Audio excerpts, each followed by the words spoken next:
Në zemër të Prizrenit, qëndron një monument me rëndësi të dyfisht, Xhamia Gazi Mehmet Pashës apo e njohur si Xhamia Bajraklis.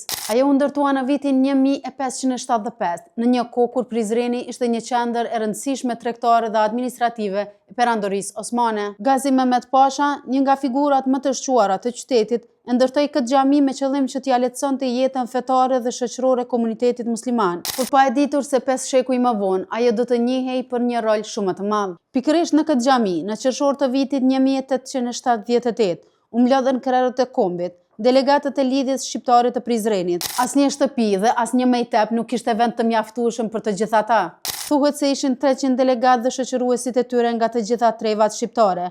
Ata zgjodhen hapësirën e madhe të xhamisë për këtë kuvend. Imagjino korridoret e saj të mbushura me zëra, hapat që gumzhin, flamujt që valvitin me krenari dhe burra që kishin ardhur nga të gjitha trevat shqiptare, nga Shkodra, Gjakova, Dibra, Janina, Tetova, Ulqini, Plava dhe Gusia. Prandaj, Xhamia Bajraklis u bë salla kuvendit të kombit. Nën kupollën e saj, njerëz të mëdhenj si Abdul Frashëri, Ilyas Pash Dibra, Ymer Prizreni dhe Haxhi Zeka morën vendimin historik për të kërkuar krijimin e shtetit të tyre. Ky ishte hapi i parë serioz drejt pavarësisë së shtetit shqiptar.